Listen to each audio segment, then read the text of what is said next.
Hai sahabat, jumpa lagi.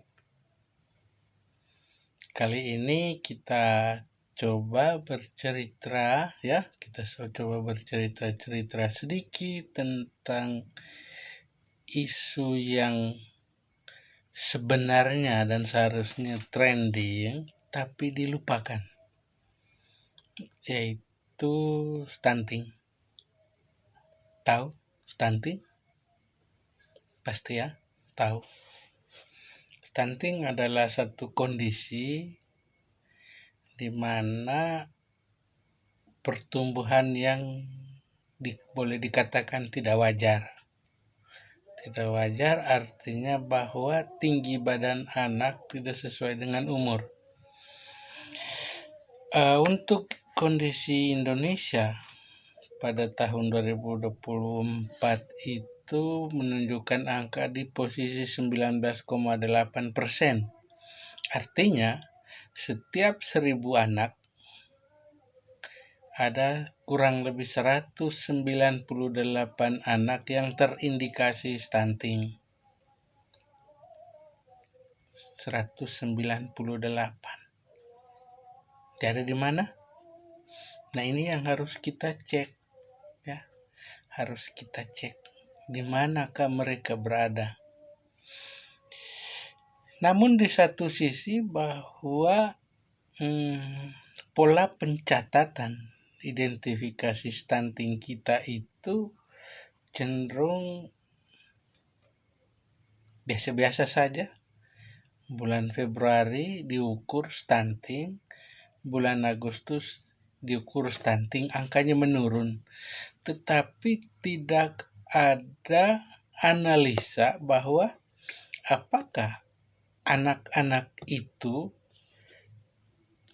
adalah anak yang memang kasus baru atau ada yang kasus berulang. Artinya bahwa kalau misalnya kasus baru, berarti dia baru pertama kali teridentifikasi dan berindikasi memiliki kasus stunting pertama kali. Tetapi jangan sampai bahwa di dalamnya itu ada anak-anak yang justru sudah bulan Agustus ada, bulan Februari ada, bulan Agustus ada lagi. Ya kan? Nah, ini yang sebenarnya menjadi persoalan. Nah, untuk kasus berulang itu sebenarnya kita sudah masuk pada pola eliminasi. Terindikasi di bulan Februari, maka harusnya itu ditangani mulai bulan Maret, April, Mei, Juni, Juli, sehingga pada bulan Agustus kita boleh melihat apakah memang dia masih stunting atau dia boleh keluar. Sayangnya itu yang jauh dari harapan. Kitanya kebanyakan berharap bahwa kurang kemungkinan karena anak-anak itu tamat posyandu. Dan itu yang fatal. Dia harus meninggalkan posyandu tanpa kepastian apakah kondisinya itu bisa menjamin masa depannya untuk kehidupan selanjutnya atau tidak. Nah, itu yang menurut saya masih jauh sekali dari apa yang harusnya kita buat. Lalu yang berikut lagi untuk yang pendatang baru itu kita harus bisa mencegahnya itu dari hulu ke hilir. Jadi kalau misalnya persentase kelahiran di dalam bulan-bulan berjalan, bulan Januari, Februari itu harusnya kita ikuti dengan pengukuran standar, sekalipun itu tidak dipublikasi. Pengukuran standar untuk menentukan apakah pertumbuhannya ideal sesuai dengan yang disyaratkan atau tidak. Untuk kita mau tahu saja sehat atau tidak anak-anak kita. Nah, oleh karena itu, maka memang sangatlah penting kalau setiap bulan itu kita harus bisa mendapatkan data berapa yang mengalami persoalan di kenaikan berat badan, tahu tidak bertambahnya tinggi badan, ya. Nah, biar kita bisa tahu apa yang harus kita buat, sehingga kita tidak harus tunggu di bulan Agustus lalu itu wow ternyata bertambah gitu loh, ya kan. Nah, ini yang masih jauh dari ini, setahu pengetahuan saya ya, sepanjang pengetahuan saya itu belum terlalu fokus ke situ. Nah, ini butuh kolaborasi. Misalnya Kementerian Kesehatan dan jajarannya itu cukup kita posisikan pada persoalan yang memang ya sudah stunting. Apa yang harus dibuat? Mau PMT, mau apa, itu dilaksanakan. Biarkan.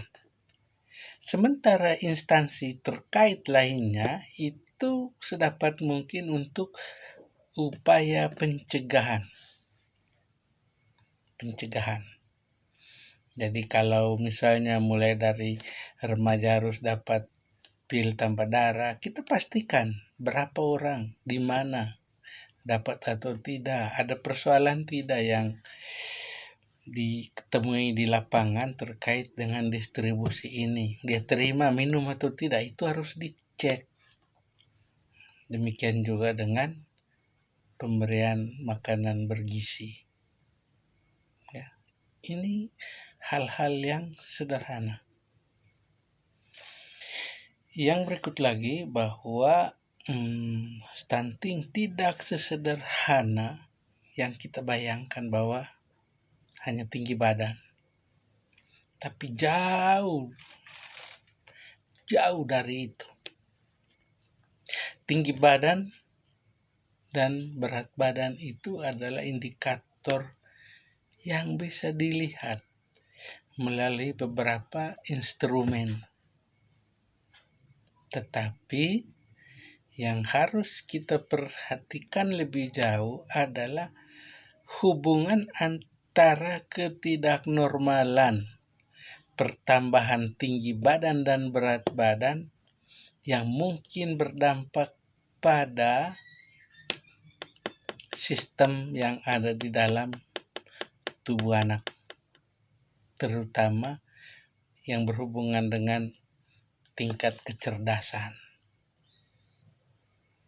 Jadi itu kita akan pada kesimpulan bahwa kalau misalnya anak yang pendek itu stunting, tinggi badannya, tetapi tidak semua anak yang badannya pendek adalah stunting.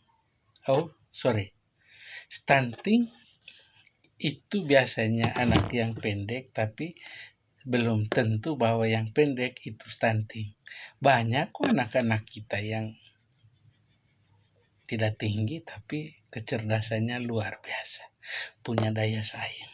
Nah, itu yang harus kita coba perhatikan ya, supaya mimpi besar kita tentang Indonesia emas atau provinsi kita NTT, misalnya NTT emas, kabupaten kita misalnya kabupaten emas, generasi emas di tahun berapapun itu boleh terwujud. Salam.